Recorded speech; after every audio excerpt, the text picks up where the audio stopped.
नमस्कार मित्रों। आज के इस वीडियो में एक बार फिर से आप सभी का बहुत बहुत हार्दिक स्वागत है। हम आशा करते हैं कि आप सभी स्वस्थ होंगे, मस्त होंगे और पूरी तरह से अपनी तैयारी में व्यस्त होंगे।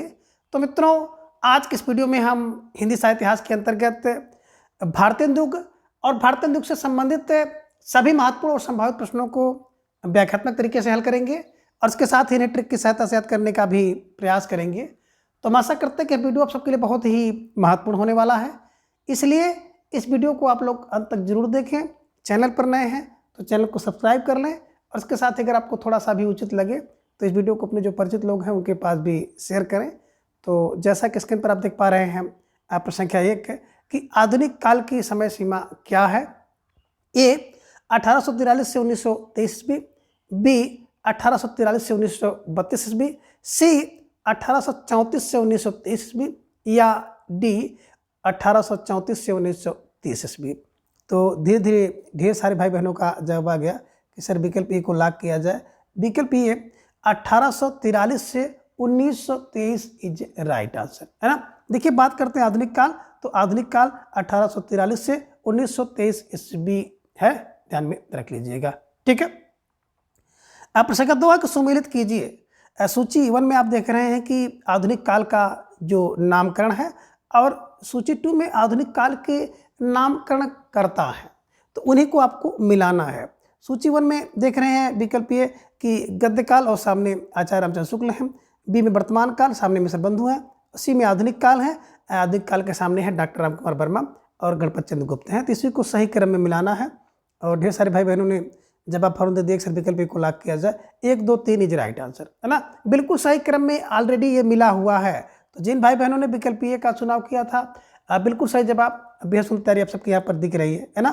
देखिए, गद्य काल की बात करते हैं। गद्य काल आधुनिक काल को रामचंद्र शुक्ल ने कहा, आधुनिक काल को वर्तमान काल मिश्र बंधु ने कहा और आधुनिक काल रामकुमार वर्मा और गणपत चंद्र गुप्त जी ने कहा है, ध्यान में रख लीजिएगा। ठीक है, चलिए। अब प्रश्न 3 है कि श्रृंगार रस मंडन की रचना किसने की। ये कह रहे कि गोसाई विठलनाथ, बी गोकुलदास, सी नाभादास या डी इनमें से कोई नहीं। तो ढेर सारे भाई बहनों का जवाब भी आ गया कि श्रृंगार रस का जो मंडन होता है ना, वो गोसाई करते हैं। तो श्रृंगार रस का मंडन गोसाई विठलनाथ करते हैं। विठलनाथ, ये ध्यान में रख लीजिएगा कि श्रृंगार रस का जो मंडन है वो गोसाई विठलनाथ करते हैं, है ना, ये ध्यान में रख लीजिएगा। ठीक है, चलिए। अब प्रश्न संख्या 4 है कि 252 वैष्णव की वार्ता की रचना किसके काल में हुई। ए अकबर, बी जहांगीर, सी शाहजहां, डी इनमें से कोई नहीं। तो सबसे पहले तो आपको उत्तर ये देना है कि 252 वैष्णव की वार्ता रचना किसकी है। मैंने आपको बताया था कि कुल कितने, बोले कुल 252 और 84, यानी कि 84 वैष्णव की वार्ता। तो 84 252 वैष्णव की वार्ता। कुल गोकुल कितने हैं, कुल गो, बोले कुल गोल तो 84 252 है। 84 वैष्णव की वार्ता और 252 वैष्णव की वार्ता गोकुलनाथ जी की रचना है। और किसके काल में रची गई है, यह प्रश्न आपसे पूछा गया है। तो ढेर सारे भाई बहनों का जवाब भी आ गया कि सर औरंगजेब जी के काल में रची गई है। तो विकल्प भी औरंगजेब इज राइट आंसर। ठीक है, चलिए। अब इसका 5 है कि अष्टयाम की रचना किसने की। ए नाभादास, बी गोकुलदास, सी गोसाईनाथ, डी इनमें से कोई नहीं। तो ढेर सारे भाई बहनों ने जवाब दे दिया कि विकल्प ए को लॉक किया जाए। अष्टयाम, है ना, नाभादास की रचना है। अष्टयाम नाभादास की रचना है और इन्हीं की एक रचना है भक्तमाल। भक्त का माल नभ में है। तो ये ध्यान में रखिएगा, ये रचनाएं हम लोग देख रहे हैं ना लगातार, जितनी भी प्रश्नोत्तरी हम लोग कर रहे हैं इस बुक से, तो उसमें भी ये प्रश्न आ रहा है, ये ध्यान में रख लीजिएगा। ठीक है, चलिए। अब प्रश्न 6 है कि अष्टयाम की कथा वस्तु किस पर आधारित है, यानी कि अष्टयाम जो रचना है उसमें किसकी कथा वस्तु है। ये कह रहे हैं कि भगवान श्री कृष्ण की, बी भगवान राम की, सी भगवान बुद्ध की या डी इनमें से कोई नहीं। तो ढेर सारे भाई बहनों का जवाब आ गया कि अष्टयाम, है ना, नाभादास की रचना है, इसमें भगवान राम की कथा वस्तु का वर्णन है। ठीक है, चलिए। अब प्रश्न 7 है कि छंद वर्णन की महिमा पुस्तक किसने लिखी। ए गोकुलनाथ, बी सूरत मिश्र, सी गंग कवि, डी लाला हीरालाल। तो ढेर सारे भाई बहनों का जवाब भी आ गया, विकल्प सी को लॉक किया जाए। चंद छंद गंग, चंद छंद गंग, ऐसे दिमाग में बैठा लीजिएगा और इसको बिल्कुल हमेशा के लिए कंठस्थ कर लीजिए। ठीक है, चलिए। अब प्रश्न 8 है कि भाषा योग वशिष्ठ के रचनाकार कौन है। अब भाषा योग वशिष्ठ है ना, तो भैया भाषा का योग अगर मिल जाए तो व्यक्ति वशिष्ठ हो जाता है। ये कह रहे हैं कि विट्ठल, बी गोकुलनाथ, सी सूरत मिश्र, डी राम प्रसाद निरंजनी। तो ढेर सारे भाई बहनों ने विकल्प डी का चुनाव कर दिया कि सर विकल्प डी को लॉक किया जाए, राम प्रसाद निरंजनी राइट आंसर है ना। तो भाषा योग वशिष्ठ क्या है, निरंजनी है। भाषा योग वशिष्ठ निरंजनी है, निरंजनी का मतलब हो गया राम प्रसाद निरंजन जी की रचना है। ठीक है, चलिए। अब प्रश्न 9 है कि आचार्य शुक्ल के अनुसार कौन प्रथम प्रौढ़ गद्य लेखक माना जाता है ना। आचार्य शुक्ल जी के अनुसार कौन प्रथम है ना प्रौढ़ गद्य लेखक हैं। ये कह रहे हैं कि सूरत मिश्र है, बी वैकुंठ मिश्र है, सी सुंदरदास, या डी राम प्रसाद निरंजनी है। तो आप सबको बिल्कुल, अगर आचार्य रामचंद्र शुक्ल जी का हिंदी साहित्य का इतिहास पढ़े होंगे तो विकल्प डी पे आप लगाएंगे है ना। राम प्रसाद निरंजनी राइट आंसर है ना। आचार्य रामचंद्र शुक्ल जी ने प्रथम प्रौढ़ गद्य लेखक जो है राम प्रसाद निरंजनी जी को माना है, ये ध्यान में रख लीजिएगा और इसको कहीं आप नोट कर लीजिए, परीक्षा में पूछे जाने योग्य प्रश्न है। ठीक है, चलिए। अब प्रश्न 10 है कि सूची 1 को सूची 2 के साथ सुमेलित करना है। तो सूची 1 में आप देख रहे हैं रचना और सूची 2 में उसके रचनाकार हैं। ए में देख रहे हैं बैताल पच्चीसी, सामने सूरत मिश्र हैं, आईन अकबरी लाला हीरालाल है, नास्कुतोपाख्यान सामने सदल मिश्र हैं और भाषा योग वशिष्ठ सामने राम प्रसाद निरंजनी है। तो आप सब भाई बहन इसको अच्छी तरह से समझ गए होंगे, इसमें कुछ मिलाना ही नहीं है, सब का सब बिल्कुल एकदम मिला हुआ है। तो विकल्प सी 1 2 3 4 इज राइट आंसर। देखिए रचनाएं बड़ी महत्वपूर्ण है, तो थोड़ा सा इसको रचना को आपको दिमाग में रखना होगा।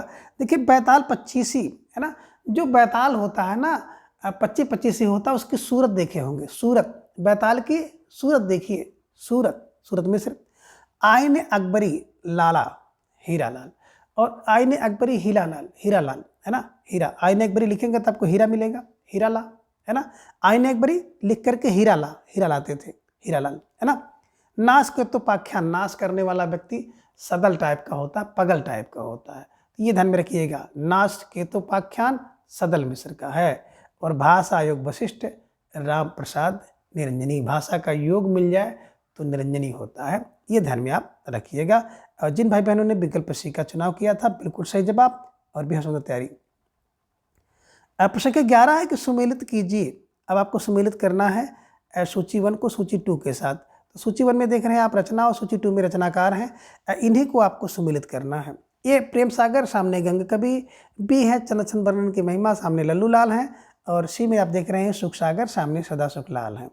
तो अब अगर इसको मिलाएंगे तो प्रेम कौन करते हैं, तो भैया प्रेम के सागर में तो लल्लू टाइप के लोग डूब जाते हैं, जो लल्लू टाइप के लोग होते हैं प्रेम करते हैं है ना। उनको कोई प्रेम करे ना करे लेकिन वो लोग प्रेम करते हैं, तो ऐसे क्लू बना लीजिएगा, प्रेम सागर लल्लू लाल। चंद छंद वर्णन की महिमा, चंद छंद गंग, मैंने भी देखा था ना, आप लोगों ने देखा, तो चंद छंद गंग। और सुख का सागर, भैया सुख के सागर में सदा सुख रहता है, सुख का सागर हो तो सदा सुख रहेगा। बिल्कुल मैंने इसी क्लू से पूरी हिंदी साहित्य के इतिहास को विस्तृत रूप में और ट्रिकी रूप में पढ़ाया है। अगर आप लोग उसको देखना चाहें तो पीजीटी या टीजीटी हिंदी की प्लेलिस्ट में जाएं, उसको ओपन कर लीजिए और पूरी क्लास का आनंद लीजिए, ठीक है ना। तो फिलहाल इसके हिसाब से अगर देखेंगे तो ए का 2 और 2 का ए, यानी ए का 2 और बी का 1 और सी का 3, विकल्प सी इज राइट आंसर, ठीक है। चलिए आगे प्रश्न संख्या 12 है कि रानी केतकी की कहानी के रचनाकार कौन हैं। ये मुंशी सदा सुखलाल, बी इंशाअल्लाह खां, सी सितारे हिंद, डी में से कोई नहीं। तो ढेर सारे भाई बहनों का जवाब आ गया, अक्सर विकल्प बी को लॉक किया जाए, इंशाअल्लाह खां इज राइट आंसर। और मैं हमेशा इसको कहता हूँ इंसा रानी, इन्हीं की इंसा अल्लाह खां, रानी फा रानी केतकी की कहानी इन्होंने लिखा है और इसी रानी केतकी का एक अन्य नाम उदयभान चरित्र भी है, ध्यान में रख लीजिएगा, परीक्षा में प्रश्न पूछा जाता है, ठीक है। चलिए अब प्रश्न 13 है कि बनारस अखबार किसके द्वारा निकाला जाता था। अब बनारस का अखबार कौन निकालेगा, है ना, थोड़ा सा ध्यान में रखिएगा और इसका उत्तर दीजिएगा। ये सितारे हिंद, बी सुख सागर लाल, सी लल्लू लाल, डी इनमें से कोई नहीं। तो बनारस का अखबार वही निकालेगा ना भैया जिसके पास स्टार होगा और हिंद होगा, है ना। तो बनारस अखबार जिसके पास स्टार था, सितारे हिंद, है ना, तो ध्यान में रखिएगा राजर्षि प्रसाद सितारे हिंद इज राइट आंसर, विकल्प ये, है ना। प्रश्न 14 है कि राजा भोज का सपना के लेखक कौन है। अब राजा भोज का सपना के लेखक कौन है? ये इंशाअल्लाह खां, बी लल्लू लाल, सी सुखलाल, या डी है सितारे हिंद। तो ढेर सारे भाई बहनों का जवाब भी आ गया कि सर विकल्प डी को लॉक किया जाए, राजा शिव प्रसाद सितारे हिंद इज राइट आंसर, है ना। राजा भोज का सपना तो एक राजा ही देख सकता है ना, जिसके पास स्टार हो, स्टार मतलब सितारे हिंद इज राइट आंसर, है ना। प्रश्न 15 है कि प्रजा हितैषी पत्र कौन निकालते थे। अब प्रजा का हितैषी कौन होगा? ये राजा शिव प्रसाद सितारे हिंद, बी राजा लक्ष्मण सिंह, सी नवीन चंद्र राय, डी इनमें से कोई नहीं, है ना। तो ये ध्यान में आपको रखना है। देखिए प्रजा का हितैषी कौन हो सकता है? जो अपने भाई का हितैषी था वही प्रजा का हितैषी भी होगा, Raja Lakshman Singh is right answer, है ना। लक्ष्मण जी को आप लोग जान रहे हैं कि अपने भाई के इतने हितैषी थे कि अपने भाइयों से लड़ जाते थे, है ना, राम जी के लिए, और इतने बड़े हितैषी थे कि आप जब भाई राम जी का वनवास हुआ तो लक्ष्मण भी उनके साथ चले गए। तो जो भाई का हितैषी है वही प्रजा का हितैषी है। तो ये क्लू बन जाएगा, उस क्लू की सहायता से आप इसको याद कर सकते हैं, ठीक है। चलिए प्रश्न 16 है कि सूची 1 और सूची 2 को मिलाना है। तो सूची 1 में आप देख रहे हैं कुछ समाज हैं, कुछ मिशन हैं, और उसको जो संस्थापक है उसी को मिलाना है। अब बात करें सूची 1 में, ये देख रहे हैं ब्रह्म समाज, सामने राजा राम मोहन राय, रामकृष्ण मिशन विवेकानंद का है, आर्य समाज मैडम ब्लास्टर की हैं, और थियोसॉफिकल सोसाइटी स्वामी दयानंद सरस्वती हैं। तो इसको आपको सही क्रम में मिलाना है प्रश्न संख्या 16 को। तो सबसे पहले अगर सही क्रम में मिलाएंगे, देखिए ब्रह्म तो भैया राजा होता है, ब्रह्म समाज राजा का समाज है ना, तो ब्रह्म समाज होगा। और आप ये भी कह सकते हैं कि ब्रह्म समाज राजा का मन मोह लेता है, ब्रह्म समाज अगर हो तो राजा का मन मोह लेता है, राजा राम मोहन राय, है ना। अब मिशन, है ना, कोई मिशन हो, चाहे रामकृष्ण का मिशन हो या और कोई मिशन हो, उसके लिए विवेक चाहिए, है ना। तो मिशन के लिए विवेक चाहिए, विवेकानंद का है। और आर्य समाज, है ना, देखिए आर्य समाज क्या करता था? दया करता था। तो आर्य समाज में दया होती थी, दया फॉर दयानंद सरस्वती को ध्यान में रख लीजिएगा। और थियोसॉफिकल सोसाइटी मैडम ब्लास्टोकी, है ना, सोसाइटी ब्लास्टोकी, ये ध्यान में रख लीजिएगा। और ऐसे अगर देखेंगे तो बिल्कुल एक का 1, बी का 2, और सी का 4 हो जाएगा, डी का 3 हो जाएगा, 1 2 4 3, है ना। विकल्प डी इज राइट आंसर, है ना। जिन भाई बहनों ने विकल्प डी का चुनाव किया था बिल्कुल सही जवाब, बेहद सुंदर तैयारी आप सबको यहाँ पर दिख रही है। अब प्रश्न 17 है कि थियोसॉफिकल सोसाइटी की एक शाखा न्यूयॉर्क के अतिरिक्त कहाँ खोली गई थी? ये कह रहे हैं कि अडयार मद्रास में, बी चेन्नई का कांडीगई में, सी कोलकाता, डी बंगलौर में। तो आपको जवाब देना है प्रश्न संख्या 17 का, और ढेर सारे भाई बहनों का जवाब भी आ गया, सिर्फ विकल्प को लॉक किया जाए, Adyar Madras is right answer, है ना। देखिए जो थियोसॉफिकल सोसाइटी थी इसकी एक शाखा न्यूयॉर्क के अतिरिक्त अडयार मद्रास में भी खोली गई थी, ठीक है। चलिए प्रश्न संख्या 18 कि ब्रह्म समाज की स्थापना कब हुई?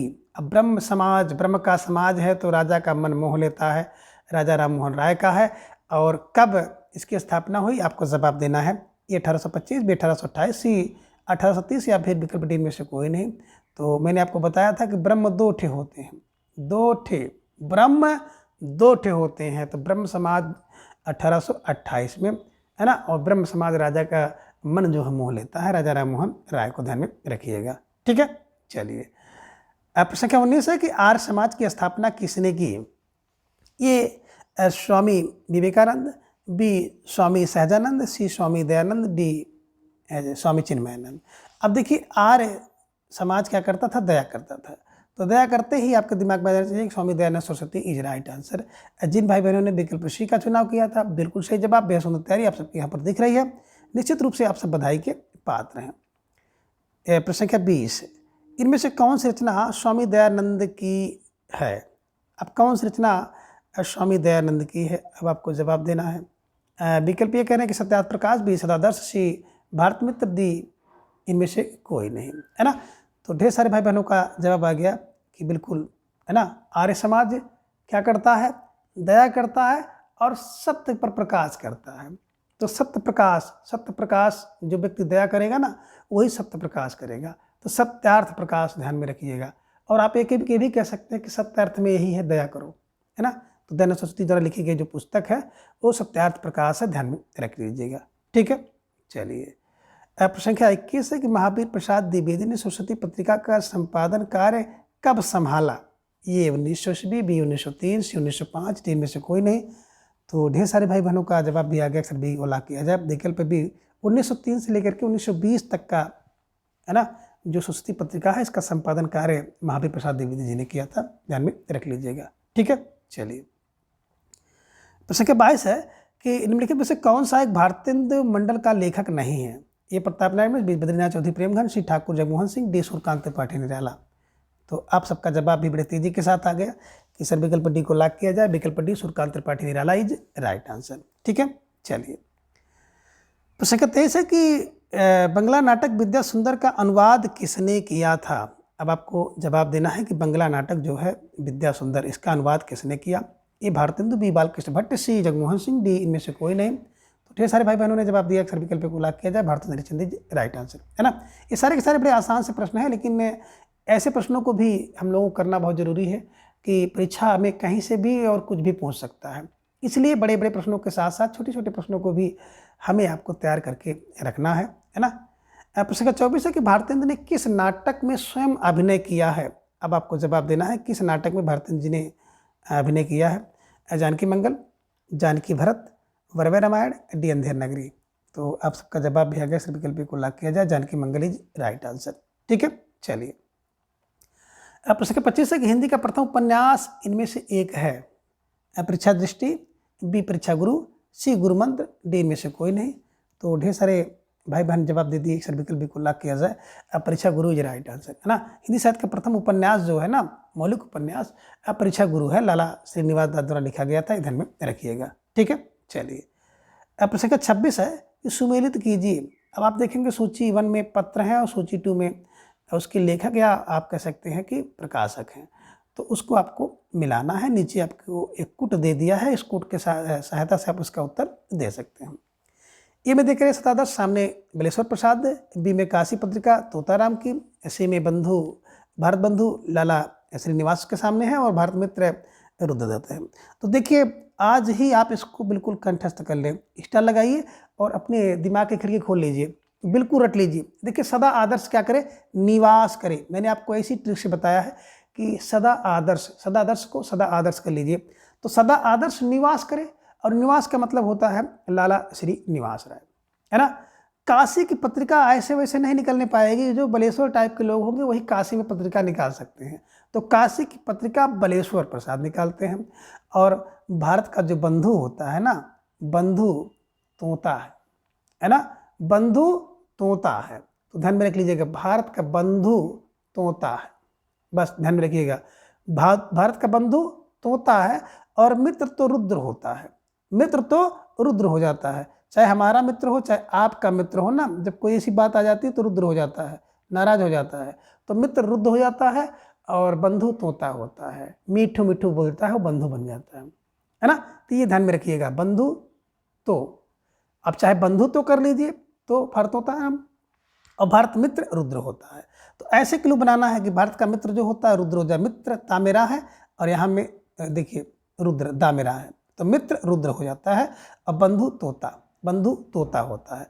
अब इसके हिसाब से अगर आप मिलाएंगे तो बिल्कुल आपको आप सही पता चल गया होगा कि विकल्प सी में आप देखेंगे तो 1 का 3 है ना, 2 का 1, और यहाँ पर देखेंगे बंधु 2 पर जाएंगे और मित्र 4 पे। ठीक है, विकल्प सी इज राइट आंसर। प्रश्न क्या 27 है, वेरी मोस्ट इंपॉर्टेंट प्रश्न है और बिल्कुल एक कॉमन सा प्रश्न हो गया है। हिंदी प्रदीप, इसका भी एक समय था कि परीक्षा में बहुत धूम मचाता था, है ना। हिंदी प्रदीप का संपादन कार्य किसने किया? ए बालकृष्ण भट्ट, बी पंडित श्याम सुंदर दास, सी सूर्यकांत त्रिपाठी निराला, डी इनमें से कोई नहीं। तो ढेर सारे भाई बहनों का जवाब भी आ गया, अक्सर विकल्प को लॉक किया जाए, Pandit Balkrishna Bhatt is right answer. Hindi की प्रदीप भट्ट से, भट्टफाल बालकृष्ण भट्ट को ध्यान में रखिएगा। ठीक है, प्रश्न 28 सुमेलित कीजिए। सूची 1 पत्र पत्रिका है और सूची 2 में उसके लेखक हैं, उसी को आपको सुमेलित करना है। ए में है आर्य दर्पण, सामने बख्तावर सिंह है। बी में हिंदी प्रदीप, सामने पंडित बालकृष्ण भट्ट हैं। सार सुधा निधि सदानंद का है और भारत सुदशा गणेश प्रसाद का है। अब इसका जवाब आपको देना है, बिल्कुल, है ना। क्या गजब सा प्रश्न है, और गजब सा प्रश्न है तो इसका उत्तर भी गजब होगा, बिल्कुल सही मिला हुआ है। तो जिन भाई बहनों ने विकल्प ए का जवाब दिया 1 2 3 4 इज राइट आंसर, है ना, विकल्प ए सही है ना। अब देखिए आय दर्पण, आय का दर्पण, है ना, वक्तावर से, वक्त, अगर आय आर्य दर्पण है ना, आय वक्तावर होते हैं, तो आय दर्पण वक्तावर का है। हिंदी प्रदीप भट्ट से, है ना, सार सुधा निधि आनंद देता है, सार और सुधा मिल जाए, सुधा की निधि आनंद देती है, तो सदानंद को ध्यान में रखिएगा। और भारत की दुर्दशा भारतेंदु हरिश्चंद्र है, और भारत की सुदशा उसी का विलोम शब्द आप कह सकते हैं गणेश प्रसाद का है। तो भारत सुदशा गणेश प्रसाद, इसीलिए तो गणेश जी का नाम लेकर के हम लोग किसी काम का शुभारंभ करते हैं। तो सुदशा गणेश से गणेश प्रसाद को ध्यान में रख लीजिएगा, ठीक है। चलिए अब संख्या 30 है कि सुमेलित कीजिए, सूची 1 को सूची 2 के साथ सुमेलित करना है। सूची 1 में आप देख रहे हैं कुछ समाचार पत्र है और सूची 2 में उसके संपादक है। नीचे आपको एक कूट भी दिख रहा है और इस कूट के हिसाब से आपको उत्तर देना है। देखिए ए में ब्राह्मण है, सामने प्रताप नारायण मिश्र है, सदाचार मार्तंड है, सामने राधाचरण गोस्वामी है, और भारतेंदु है, सामने लालचंद शास्त्री हैं। तो बात करें ब्राह्मण, तो ब्राह्मण प्रताप कानपुर से चलते हैं। तो ब्राह्मण प्रताप नारायण मिश्र द्वारा लिखा गया ये समाचार पत्र है, कानपुर से छपता था, है ना। तो प्रताप ब्राह्मण कानपुर से चलते थे, ऐसे ट्रिक बना लीजिएगा। और देखिए सदाचार मार्तंड लालचंद्र, सदाचार मार्तंड लालचंद, देखिए मार्तंड लाल होता है, मार्तंड माने सूर होता है ना, तो सूर लाल होता है, लाल पार लालचंद को ध्यान में रख लीजिएगा। और भारतेंदु, है ना, अब देखो भारतेंदु राधाचरण गोस्वामी, भारत का इंदु राधाचरण गोस्वामी, तो भारतेंदु जो लगाते थे ना, तो राधाचरण गोस्वामी लगाते थे, ध्यान में रख लीजिएगा। और इसके हिसाब से अब अगर आपको मिलाना होगा तो बिल्कुल आप सही मिला सकते हैं।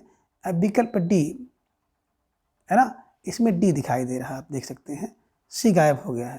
तो 1 सही है, फिर 3 और फिर 2, है ना।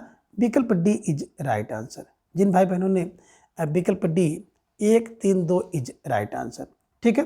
चलिए संख्या 30 है कि मित्र विलास पत्रिका का संपादन कार्य कौन करता था, है ना।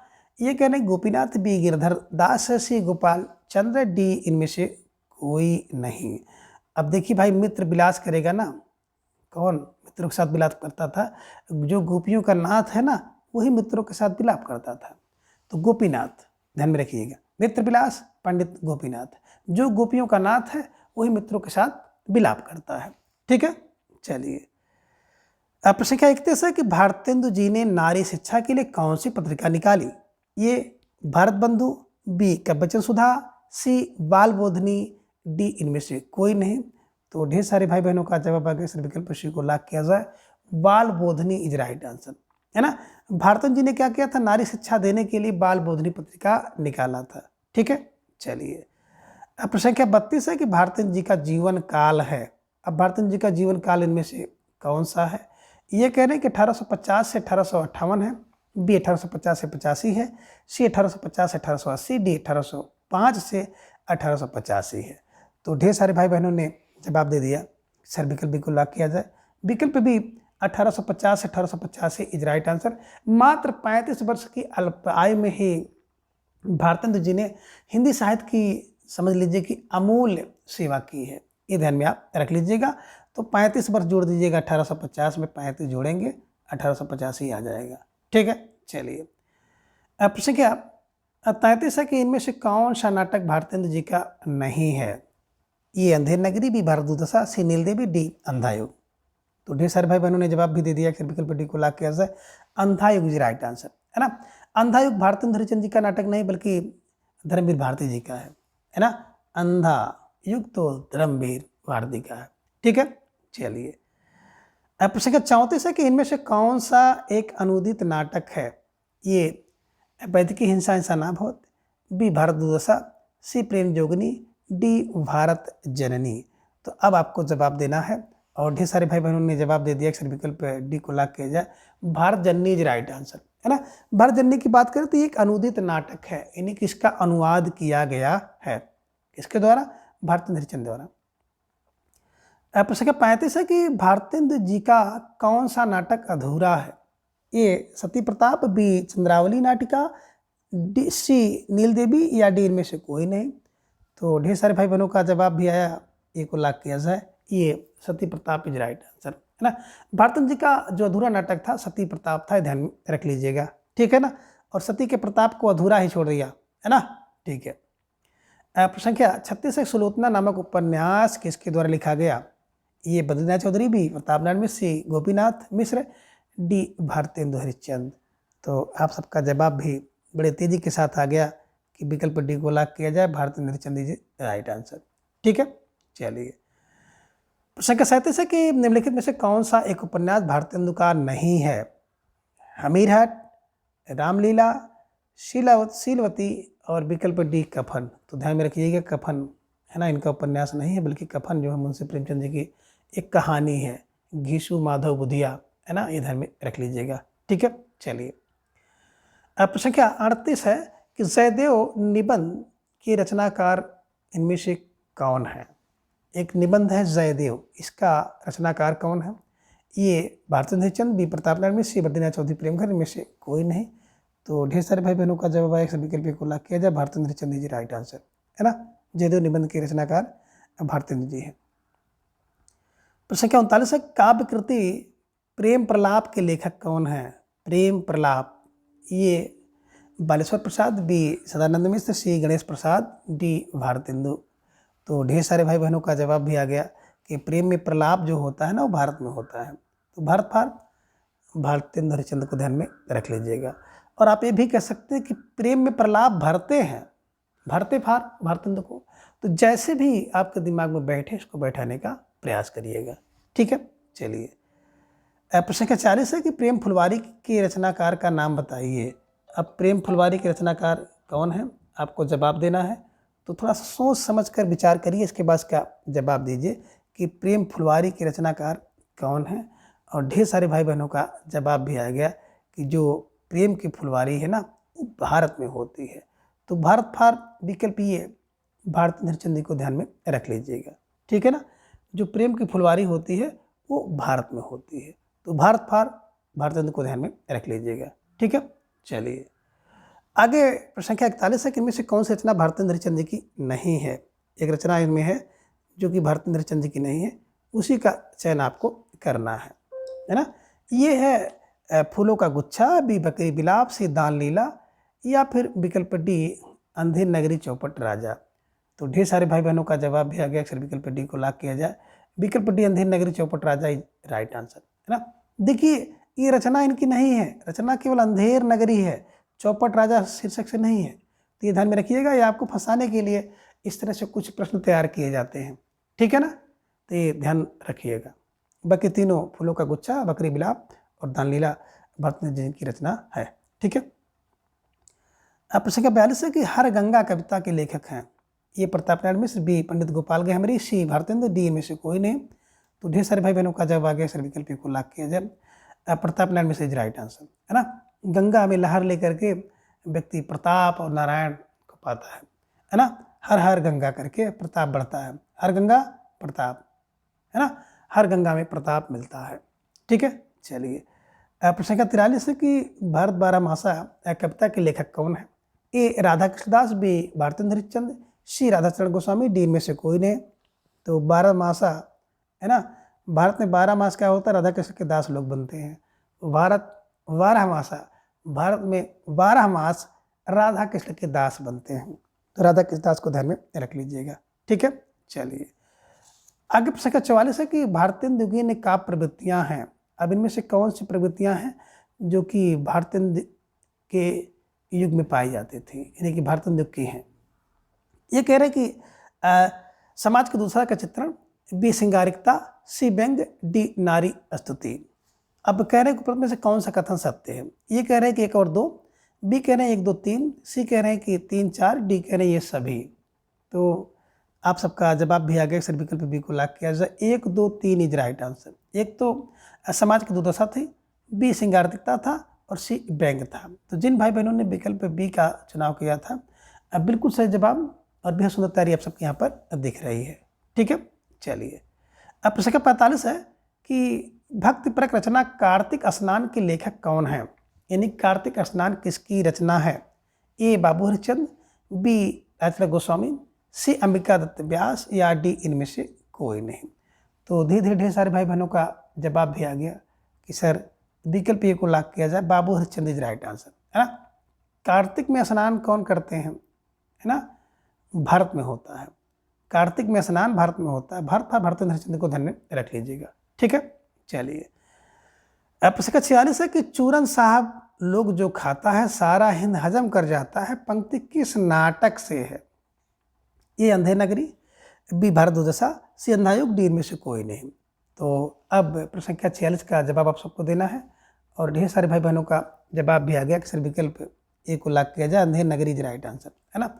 अंधेर नगरी में ये कहा गया है कि चूरन साहब लोग जो खाता है सारा हिंद हजम कर जाता है।